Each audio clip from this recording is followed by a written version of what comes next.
नमस्ते दोस्तों, स्वागत है आप सबका मेरे इस व्लॉग में जो कि है और एक नए डेस्टिनेशन पे। जी हाँ, मैं बैंगलोर से निकल चुकी हूँ मडिकेरी के लिए और मैं आज के व्लॉग में आप लोगों को दिखाने वाली हूँ कि मैं किस तरीके से गई हूँ मडिकेरी और वहाँ पर क्या क्या चीज़ें हैं। खैर, एक ब्लॉग में ये सारी चीज़ें शामिल करना बहुत मुश्किल है, तो इसलिए मैं आज बस थोड़ी ही चीज़ें दिखाने वाली हूँ और अगले में कंटिन्यू करूँगी।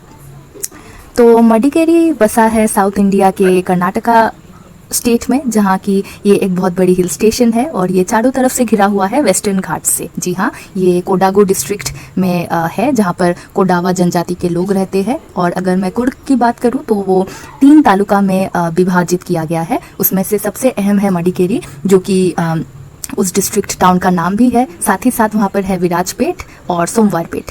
और हाँ, कर्नाटका का कॉफ़ी कैपिटल भी कुर्ग ही है। तो बहुत लोगों को इस बात का कन्फ्यूजन रहता है कि मडिकेरी और कुर्ग अलग अलग जगह है या नहीं, बट मैंने अभी आप लोगों को बता दिया है, तो आशा है कि आपको इस बारे में कन्फ्यूजन नहीं होने वाली। तो जैसे आप देख सकते हो, मैं बैंगलोर से स्टार्ट हुई थी एक स्लीपर बस में। ज़्यादातर कर्नाटका के जगह आप बैंगलोर से इसी तरीके से जा सकते हो। एसी स्लीपर बसेस बहुत कंफर्टेबल होते हैं और जी हाँ, वहाँ पर मुझे स्नैक्स भी मिला और मस्त मैं सो के कुछ 6-7 घंटे बाद पहुंच गई हूँ सुबह के 5 बजे। और मैं जैसे ही कुर्ग मडिकेरी हाईवे में पहुंची, हाईवे में से उतरने के बाद मैं गूगल मैप्स के सहारे मॉर्निंग वॉक करते हुए मैं स्टुअर्ट हिल की तरफ गई। और जैसे ही मैं स्टुअर्ट हिल की तरफ आगे बढ़ी, मुझे धीरे धीरे श्री ओमकारेश्वर शिव मंदिर सामने आता हुआ नज़र आया। और श्री ओमकारेश्वर शिव मंदिर की अगर मैं बात करूं तो वो हर दिन खुला रहता है।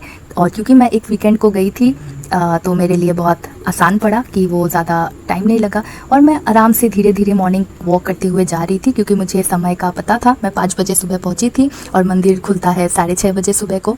तो थोड़ा इंतज़ार करने के बाद, सुंदर नज़ारे देखने के बाद 6:30 बजे सुबह को मंदिर खुल गई है, जो कि 12 बजे तक खुला हुआ होता है। और वापस मैं शाम की बात करूँ तो 5 से 8 बजे तक खुला रहता है।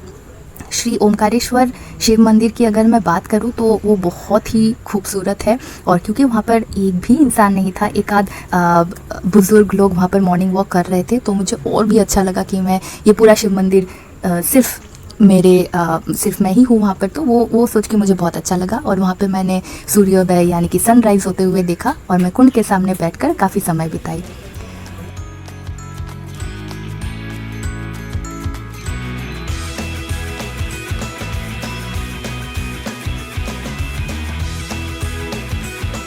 अगर मैं इस मंदिर की बात करूं तो ये 1820 में बनाया गया था राजा लिंगराजेंद्र द्वितीय के द्वारा। और अगर मंदिर की आर्किटेक्चर के बारे में बात करूं तो इस्लामिक और गॉथिक आर्किटेक्चर का मेल था। स्पेसिफिकली मोहम्मदन आर्किटेक्चर वहाँ पर आपको बहुत ज़्यादा दिखाई देगी।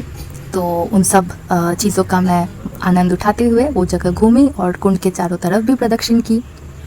उस मंदिर से निकलने के बाद मैं साफ़ सुथरे सड़कों से होते हुए आगे बढ़ी। तो मैं सारे जगहों को एक पर्ची में लिख कर लाती हूँ ताकि मेरे आइटिनरी के हिसाब से मैं घूम पाऊँ।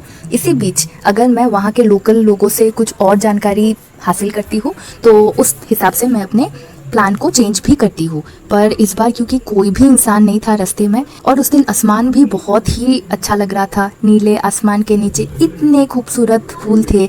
मैं जिस भी घर में झांकती थी, चारों तरफ मुझे, सड़कों के दोनों तरफ मुझे सिर्फ फूल ही दिख रहे थे और वहीं पे मानो मैं अटक गई थी। मुझे भूख लगा। मुझे ज़्यादा रेस्टोरेंट उस एरिया में खुले हुए नहीं दिखे, क्योंकि जैसे मैंने बताया था उस वक्त भी मानो कुछ 7 या 7:30 ही बजे थे।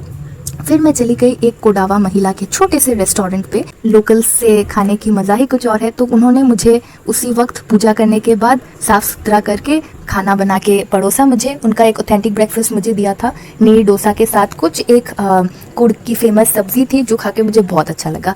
इतने सुबह नॉनवेज खा के मुझे बिल्कुल भी ऐसा महसूस नहीं हुआ कि बहुत भारी लग रहा है या ऐसा कुछ। और फिर वहाँ से मैं खाना खाने के बाद धीरे धीरे आगे बढ़ी, उनसे और उनके बेटे से बात की और इसके बाद मैं आगे बढ़ गई अपने होटल की ओर। और आगे मैंने और क्या क्या किया ये सब जानने के लिए प्लीज़ मेरे अगले व्लॉग को ज़रूर देखिएगा।